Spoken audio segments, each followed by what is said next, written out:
to the Big Desk here in the WTSM TV studios. Welcome to iOS Izzy on Sports. I'm your host, Isaiah Jackson Jr., joined with a really great guest, Justin Roberts, AEW ring announcer. Justin, how are you doing today? I'm great, thank you. How are you? Oh man, I'm all good. I'm all good. I won't lie to you. I was psyched for this. I was insanely psyched for this. Me too. And even then, cause I've said, and I ain't mean to just bombard you with that as soon as you walked in the door, but you said hello, nice to meet you. Then I'm like, oh, I've been watching you since I was little. It's just bring that on. I love it. I love hearing that. Yeah, it's something that just slips out. But even then, you just talking about doing things since you were little. And you could correct me if I'm wrong. You started this at 16, ring announcing at 16, and just starting that off so young, that had to take just another sort of confidence, another level of confidence. How what would you say your confidence level was at 16, and also just going over to other wrestling promotions and doing your job? Since I was a kid, I loved taking a microphone and walking around our family parties and hosting. It's just natural. That's what I love to do. I loved hosting and being out there and being your guide for the party. So with wrestling, that's what I do. I come out there and I welcome the crowd, and I am the guy that's going to take you on your journey for that night's show. So I was very comfortable doing that at 16. I had a lot of work to do at 16, but I started figuring out how to get in there and do it, and what to do, what not to do, and throughout the years, just getting different reps that shaped me. And was it just very accepting? Was you getting into the wrestling business? Was it as accepting, just as young as you were? I don't know how the local talent felt about that. I think they got in there and did what they did, and they just knew that somebody was going to go in and be the ring announcer who says their name, and that was it. And back then, that was kind of the thought that I put into it. I was just going to go out there and say names. I hadn't learned enough yet about the art in what I do. That came later on. So at the time, it was just going in there and being a guy that could be excited about the show and share that energy with the crowd and hype them up and bring the wrestlers out as best as I could at the time. And the persistence level, and especially for your startup getting into WWE, could you explain just your journey just to get into the big company? I wanted to announce every event that I could, and I was everywhere, all over the independents in Illinois, in the Midwest, and then coming out west and doing everything I could in California, New Mexico, and Arizona. Everywhere that I could work, I would work. Getting my reps at the University of Arizona, announcing the women's softball, announcing the Tough Man contest for FX. I announced anything where I could just practice announcing. Oh man, that's super cool, and you could tell your powerful voice. This right, you can hear it right here. So even then, just going through your start of your career, was there any sort of I wouldn't necessarily say an intimidation factor, but just how were your nerves just getting into when you first started? It's funny if you look back, and I have a lot of videos of all the shows that I did early on. And I had no issue with confidence back then. I cringe now when I watch, why did I do this? And why did I do it this way? Why did I say it here? I should have done this. But again, at the time, I didn't know. I just thought ring announcing was going out there and saying names. Right. And that was it, and keeping the crowd into the show and just keeping the energy level there. That's all I had. And I learned as I went, and as different people gave me feedback over the years, that's how I learned to say, maybe I need to do this, and maybe I should try this. And now there's an art to what I do, and there's a reason behind everything that I do in the ring. And you don't... In fact, you guys showed a clip, and if you want me to get into as far as what I do specifically, of course. I'm keeping it pretty general, there was a clip from Las Vegas, and it was Double or Nothing. And it was when I actually swore in an introduction, which is something that I had never done in my career. But I felt it was appropriate. We had a show with all just incredible matches.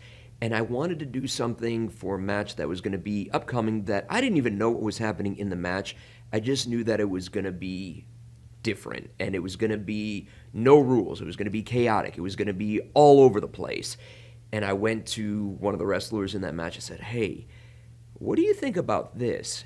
And I came up with the idea of sucking the crowd in and saying, ladies and gentlemen, and now you have thousands and thousands of people just silent because they're waiting for what you're going to say next. And usually my announcements it's quick, right? Right. I say my piece and I get out.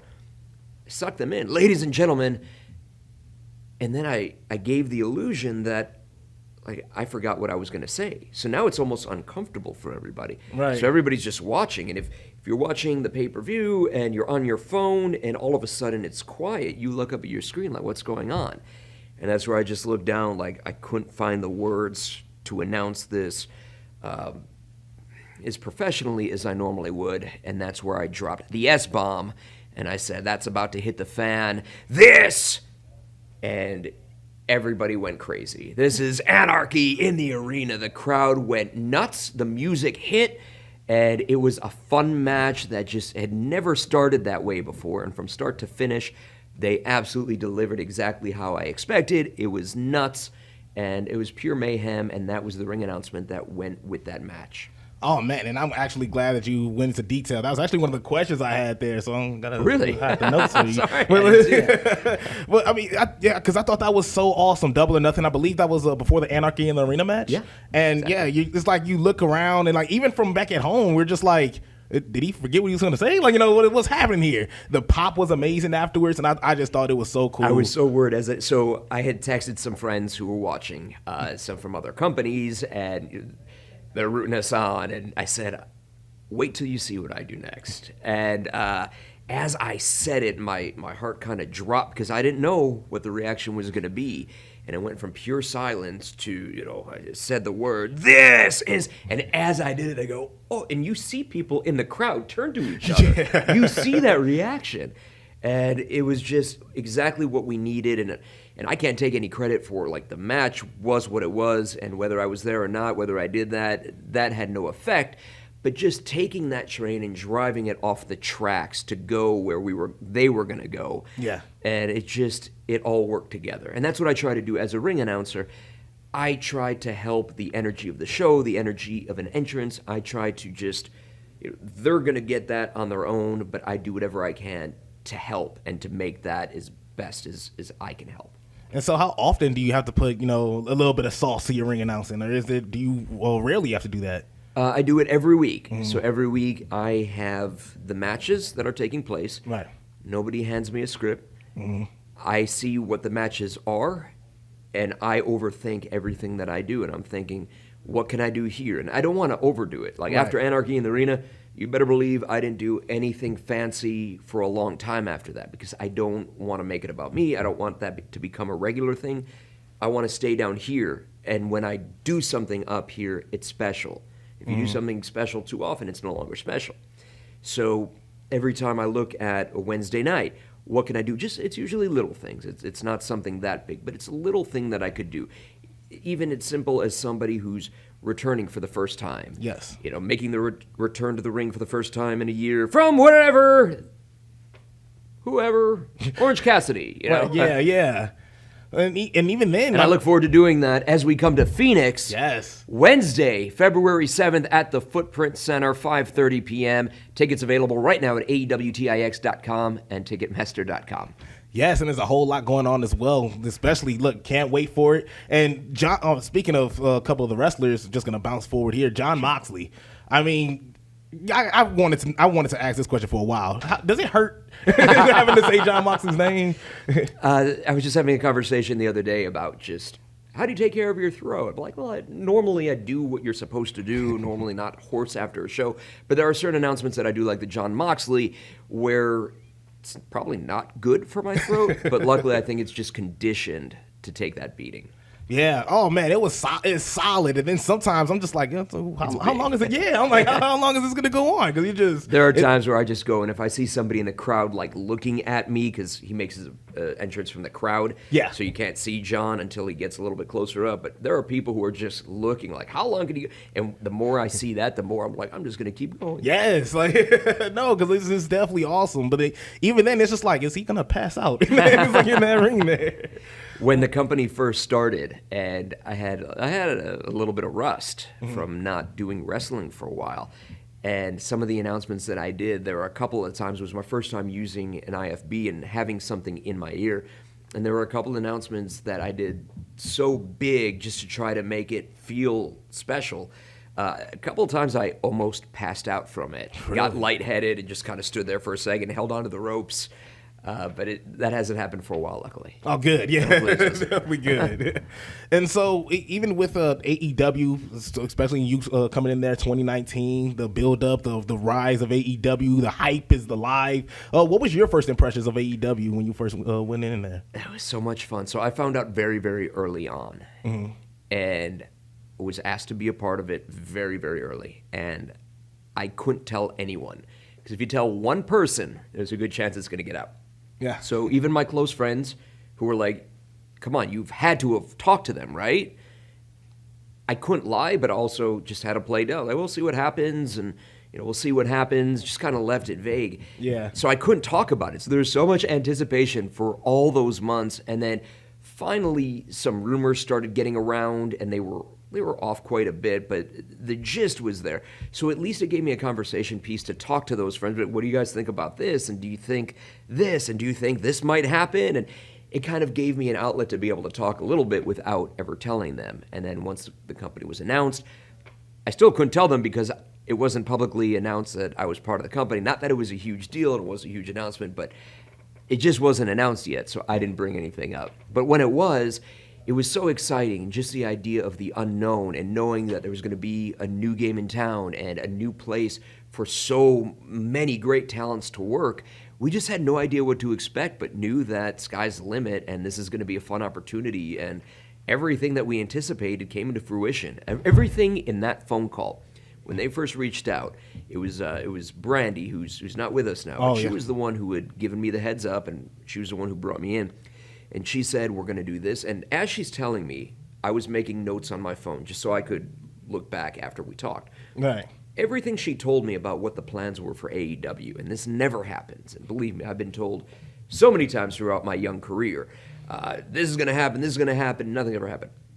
Everything she told me happened. And that's really cool. So everything they had talked about developed, and here we are today, and it's just as much fun as we expected. Oh, yeah. And we even talked about that before the show. Just been a breath of fresh air watching AEW, just seeing something new. And, I mean, they wow you every week. And so even with that, Tony Khan. Legitimately, you see people in the crowd and myself who's seen a lot of wrestling. Yes. You just go.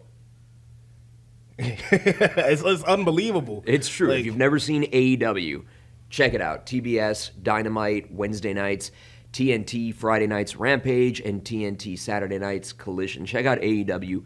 You'll see what we're talking about. Yes, you can also check them out February 7th as well. They'll be here at the Footprint Center at 5:30. You can get your tickets where AEW AEWTIX.com and Ticketmaster.com. And Ticketmaster.com. So look, it'll be fun. 2 shows in one. Oh, and trust me, you don't want to miss it at all. Then when we come back, we'll also delve more into AEW and Justin Roberts, a little bit of a backstory, background as well on his career. When we come back here at iOS, Izzy on Sports, here at WTSM TV.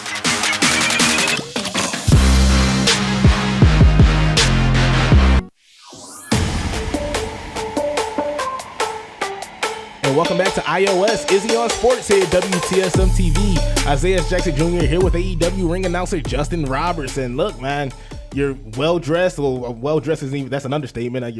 Jim Ross named me the Dapper Yapper, so I feel like I have to look dapper, otherwise it's false advertising. Right, exactly. And as I move over my notes again, is that in there? Sorry. The very next question. Well, first, now that I know how you got your nickname, do you like it? Are you a huge fan of the Dapper Yapper? What an honor to be given a name by Jim Ross, who's named some of the biggest stars in professional wrestling for my entire childhood and lifetime. He started calling me George Hamilton Jr. We were in Jacksonville, and he just, George Hamilton Jr. out there. And that lasted for a while, and then one day he just referred to me as the Dapper Yapper, and that stuck. And a lot of times now when people come up to me, they go, hey, Dapper Yapper, right? It's catchy. Yeah, oh man, and it just completely it stuck with you. It definitely stuck, and it's dope. It's awesome. It's a fitting, if you look I kind of look with the hair and the suit. Yeah, that works. Thanks. And look, and as much as we love wrestling, I feel like we're always fans first. Just your 100%. Yeah, and just your thoughts on being with guys like Jim Ross. You have Paul Wright out there. You have just a whole lot of veterans in AEW that has been around the wrestling business for so long. Some that we possibly even Sting. Some people that we've even seen. Sting. Wow. So growing up a huge wrestling fan, lived for professional wrestling, went to the Rosemont Horizon in Chicago to see most of the shows. And when I wasn't traveling to Hammond, Indiana, or somewhere nearby, most of my shows were at the Rosemont Horizon, now the Allstate Arena. I would wait outside the parking lot and take pictures and get autographs. Then there was a hotel that was right there that we knew a lot of the guys stayed at, and I would go there and meet everybody and get autographs. So many of those talents that I was taking pictures with at 12 years old are now my colleagues, and it's an insane ride. I ended up writing a book about it, just talking about how everything came full circle, and having a picture with Hacksaw Jim Duggan when I was 12 years old, and now he's holding up my book, and he's my buddy. And Mean Gene Okerlund, may he rest in peace, was in there, and Mean Gene was. Everybody loved Mean Gene. I mean, he was the man. So just being able to meet everybody as a fan and then get to work with them, and at first, you're just in awe working with them. You're a fan. And then as time goes by, then it just becomes almost normal. But to this day, when I'm doing something with Jake the Snake Roberts, there's a part of it's like, this is Jake the Snake Roberts. He tied Macho Man in the ropes and the Cobra. Yeah. That never leaves you, no matter how professional you get and how long you've been doing this. There's still that fan that lives in me. So everything is exciting. Oh man, yeah, and it looks like a whole lot of fun. Just even being up close and personal with the whole thing, like it just looks like a whole lot of fun. And so even going forth to all the guys, my job is to go in a wrestling ring and go to wrestling shows and get to be a part of it and introducing wrestlers to the ring before they wrestle.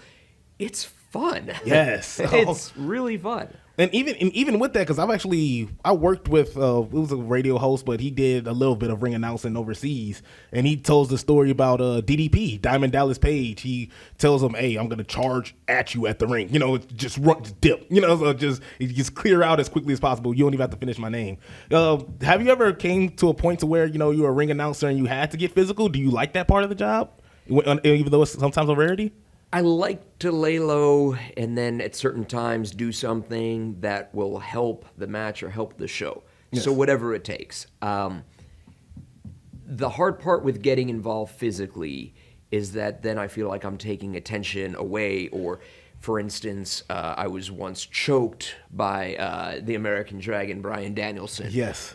And from that day on, anytime I was in the ring, it might get chants for Bryan, and it's like you do that for that one night, but then people remember that, and you want to move on from that because I don't want any attention being on me. No. So I'll do anything it takes to help the show. I got beat up by the Inner Circle many years ago in my hometown in Chicago, right before Thanksgiving, and it was to establish that they're bad guys and boo these guys, right. That they beat up the local announcer who was from there.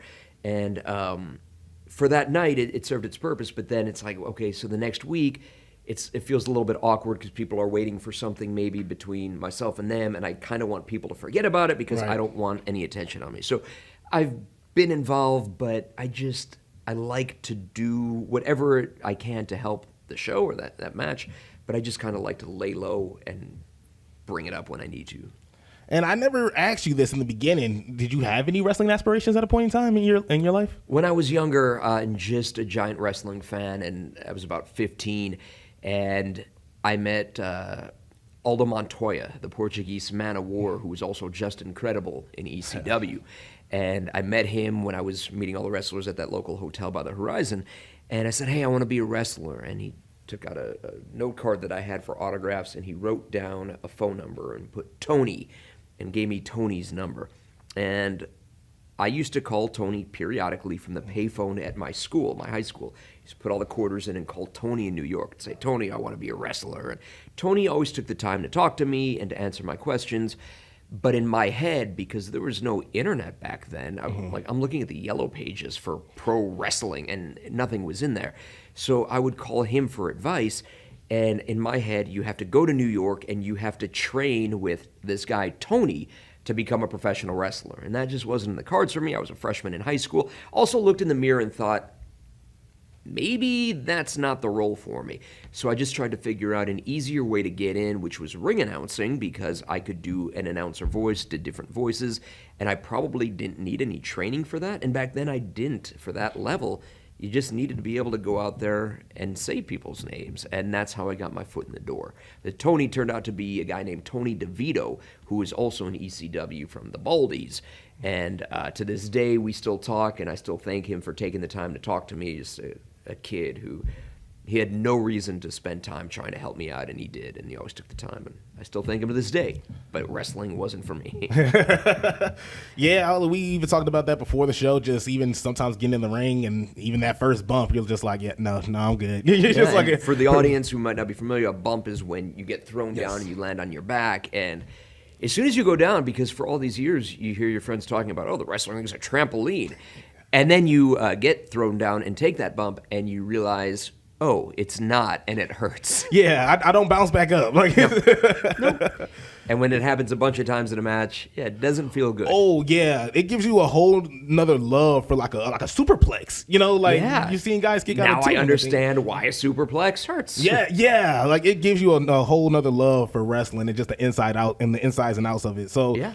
Even with ECW, you mentioned ECW and AEW as well. I love both crowds, but at the same time, both crowds could be crazy, which also adds to the fun of the wrestling event. Your thoughts on the difference in the compare and contrast between ECW crowds and AEW? So there's two different ECWs. There's the ECW that like I grew up watching, and then at one point it came back, right, and I happen to be the announcer for it. In both cases, more so the ECW I grew up watching, the original ECW, those crowds were crazy, and they were all in unison on everything. And if they loved you, they let you know it. If they hated you, they let you know it. And the first time I worked an event at the ECW arena for the new ECW, they let me know it. I was not welcomed, and then kind of won them over after that, which was really cool and meant something. So that was a fun experience. It is similar in a way now, with our AEW crowds. They're very passionate. They're just awesome. There's no way to describe it. Our fans are so much fun, and I love going to every city. You had asked me before we did the interview about certain cities that I like. I love going to every city, and I'm not saying that it's true. Every city we go to brings a special energy, and every city is so much fun, and every city's unique. Yeah. And then, you're getting different reactions no matter where you go. A heel can be cheered, in certain spots, bad guys, and you have baby faces that are just outright hated or booed. They just booed out of the arena, which is just weird, but it still adds to the fun. It still adds to the fun of wrestling. And so even going back into, and you have to roll with it, Yeah, exactly. You just have to eat it at that point in time. And so even going and make it work. Yes, and that's the hardest part. Guys and girls are creative, and they think of a way on the fly to make it work. Right, yeah, and which is also adds to not only the professionalism, but it just shows that you got it. Like I see a lot of guys that also can, like guys like Hangman Page. Hangman Page, where he had his storyline of being, he was upset. I don't want to say depressed, but he was really upset. He was getting to drinking a little bit.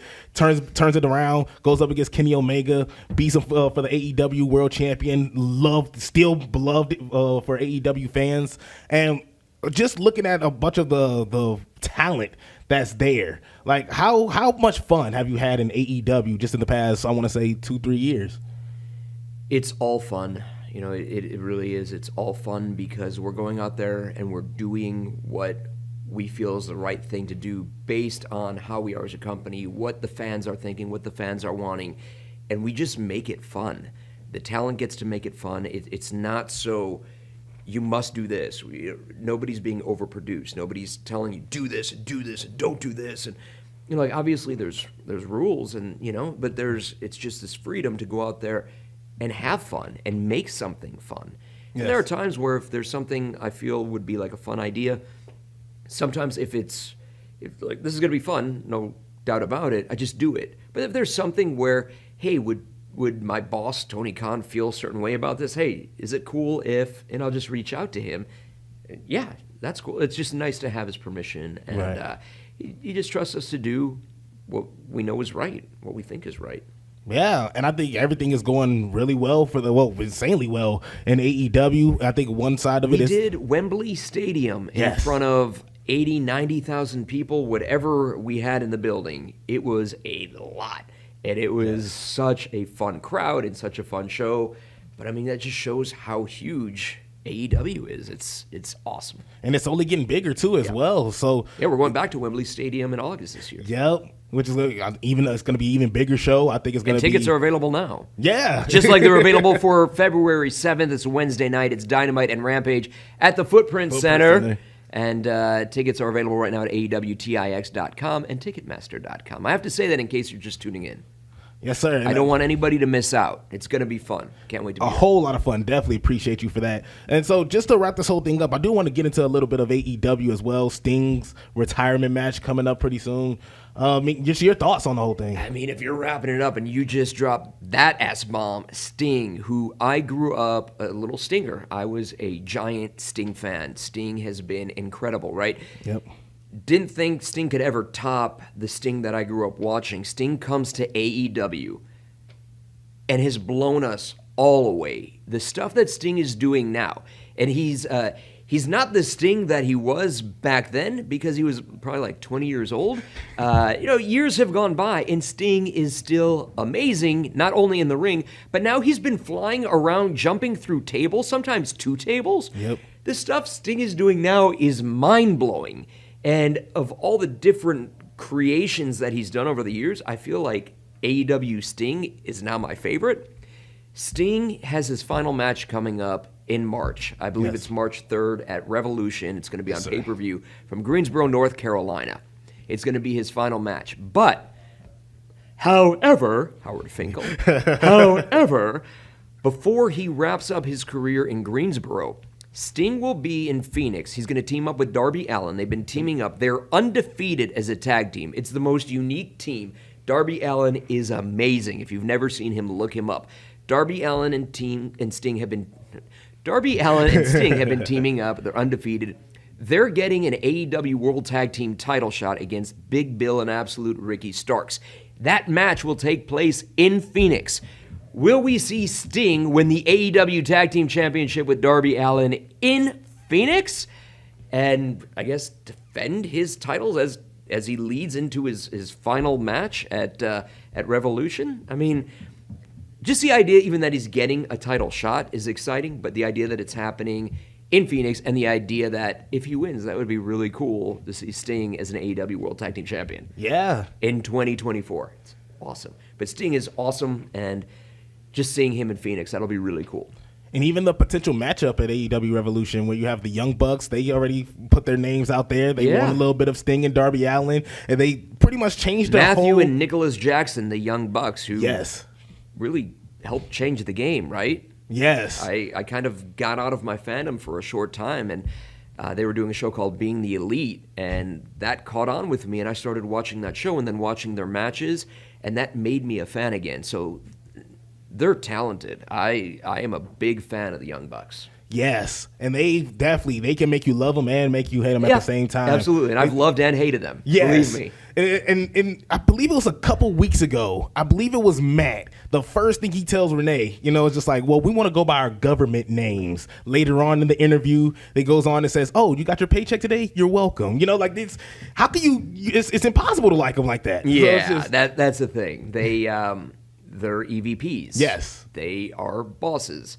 And hopefully they don't see that I said that I hated them in addition to loving them. I loved them and hated them. So yeah, it goes both ways, but they are incredibly talented. You can't take that away whether you love them or hate them. Right. And, I mean, who knows what will happen. But just the idea that Sting and Darby Allin, we know, are having a match in Phoenix, and that is for a title, it's really exciting.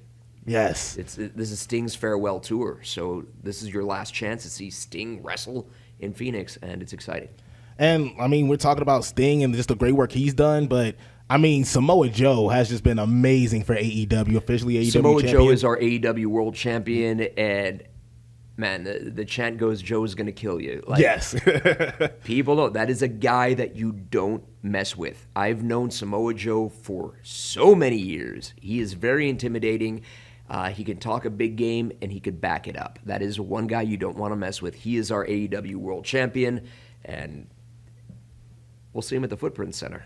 Yes, definitely will see him at the Footprint Center February 7th, 5:30 p.m. You get your tickets, AEW Tix, TIX.com. I'm doing good so far? Doing good? You got Like, it. Yeah, Ticketmaster.com. Last two questions. So, in terms of Samoa Joe, you've known him pretty much for a long time. I mean, I'm pretty sure you felt the same way about the Hardys. You know, you felt the same way about Jon Moxley, Bryan Danielson, as we mentioned earlier. You know, what's it like? You know, just being around those guys. You know, Saraya too. That's Saraya, somebody who came yes, in recently. Saraya. Tony Storm, who's our women's world champion, Yes. who's again one of those you have like Darby Allin. You have to look up Tony Storm. Amazing. Ever since she became timeless, I enjoyed all of her work when she came in. But since she became timeless, Tony Storm, whole new level. Something amazing. you have to look up. Yes, it's super dope. And yeah, and also Darby Allin too. Like Darby Allin, super fast. He's not made of bones. I don't believe he has bones in his body. It's like he looks like he's made of rubber. Reminds me of Stretch Armstrong.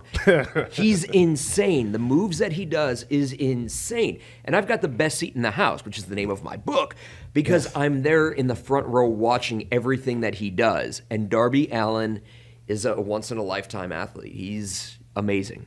Yes, And he teams with this new AEW Sting that we have, and the combination is just incredible. yes, it's amazing. It's definitely amazing. And was it like, you know, traveling with these guys, you know, previously out of the different company and having them come over to AEW? Is it like things haven't changed at all?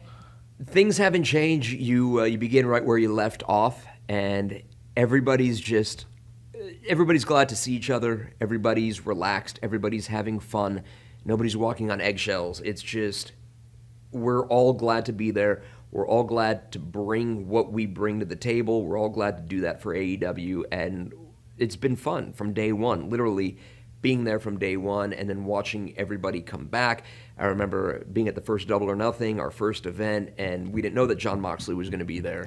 And just seeing John when I got backstage after the end of the show and he came up and gave me a hug. And, you know, it's just cool reuniting with everybody.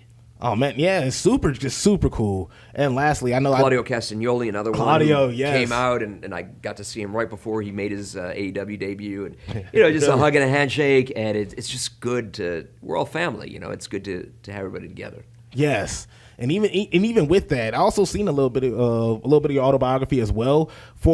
I noticed something about Betty White. Are you a huge Betty White fan? Very big Golden Girls fan. All my life, I grew up watching the Golden Girls, and it's just something that stuck with me and still holds up to this day. And was able to meet B. Arthur, and she was awesome. And then I got to work with Betty White, and she was just exactly what you'd expect and so much more. She was the sweetest. I love Betty White. Everybody loves Betty White. But I got to meet her and hang with her, and she was great. Yeah, I can only imagine. I seen the T-shirts as well. I made matching T-shirts. Yeah. I made T-shirts, one for Betty and one for myself, and we both had them on. And That's cold. it was cool, matching Betty White T-shirts. It's super cool. And even then, also, I also noticed this earlier as well. You do impressions too, or is that kind of in my younger days? I haven't. I'm probably pretty rusty, but I grew up a very big Dana Carvey fan, and you know, the church lady that really got me into Saturday Night Live, and I used to do a lot of different voices, but a little bit rusty on that, unless we start going to like, you know, Austin Powers. And you were going to throw it to Dr. Evil, right? I mean, throw me a freaking bone here, Scott. Really? I like it, man. I like it. John Lovitz, thank you. Jealous? You're solid. Are they man. laughing? Yeah. Wow. I'll keep going. Yeah, I was like, you're gonna kill the TV station here. I was like, they're gonna be cracking up. But look, I mean, even over on the side of that, just do you have any advice for any of the younger generation that's going up to, they don't want to be a wrestler or anything? They actually have a huge interest in ring announcing. Any advice for anybody? Advice for anybody who wants to do anything in life, whether it's wrestling or outside of wrestling. Follow your dreams. This is all I wanted to do. I wanted to be a pro wrestling announcer. I did not know anybody in the business when I decided that. I made it happen from scratch. There was only 2 places at the time to work, and when it got down to it, there was only one. In that company, there's only so many spots, and there were no spots open. I made it happen. I followed my dream. I caught it. I lived it. I think that goes to show that anything and everything is possible. So whatever it is that you want to do, Follow your dreams, make it happen. Figure out how, if everybody's going from here to here, figure out how you can go from here to here, go a different path, carve your own path, and follow your dreams and make it happen. Yes, sir. AEW Dynamite comes to the Footprint Center. And Rampage, too. And Rampage as well, February 7th, if I can say that properly, 5:30 p.m., AEW Tix, TIX.com. Matt, thank you so much, Justin, for sliding in. Thank you for having me. It's been great being here. Yeah, super fun, super fun. And when we come back, we got to get into all the rumors that is taking place, not only in the NBA, but MLB and NFL as well here at iOS. Izzy on Sports here at WTSM TV.